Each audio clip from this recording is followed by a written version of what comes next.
Non c'è pace per la Lega a Vittorio Veneto, rimasta esclusa dai giochi elettorali dopo la sconfitta di Giovanni Braido al primo turno e la decisione maturata nel fine settimana di lasciare libertà di voto in vista del ballottaggio. 3 consiglieri del direttivo infatti si sono dimessi, ne restano altri 2 più il segretario locale Roberto Parrella. Questo significa che non c'è il numero legale e che si dovrà con ogni probabilità procedere al commissariamento. La partita è in mano al Consiglio provinciale del Carroccio, in particolare al segretario Dimitri Coin. I 3 consiglieri dimissionari non avrebbero gradito l'endorsement a titolo personale di Braido alla candidata Mirella Bagliana, sostenuta tra gli altri dal Partito Democratico. Da qui lo strappo, l'ennesimo, che piomba a pochi giorni dal voto.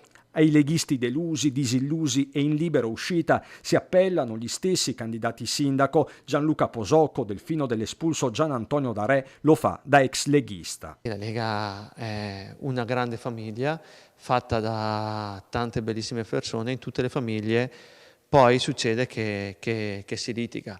Diciamo che il confronto serve un attimo a riprendere la strada giusta e ripensare da dove siamo partiti e cosa abbiamo nel cuore, quindi l'autonomia e il federalismo in primis. Questa difficoltà che ha avuto la Lega si è rivoltata sulla città di Vittorio Veneto, non ha fatto bene alla città di Vittorio Veneto tutti questi confronti, questa uscita anche di Tony D'Arè dalla Lega, insomma ha portato l'attenzione molto sulle questioni politiche e poco sulle questioni sostanziali della città. Lega o non Lega, la caccia ai voti si fa sul territorio e al di là delle appartenenze politiche. Mi rivolgo a tutti i cittadini di Vittorio Veneto, di qualsiasi colore politico, tra virgolette, a tutti quei cittadini che vogliono il rilancio della città, che credono in una città più decorosa, più curata, e quindi rivolgo veramente un appello fortissimo che ci diano fiducia e ci aiutino in questo nostro progetto. A tutta la città, a tutti i cittadini, giovani e meno giovani,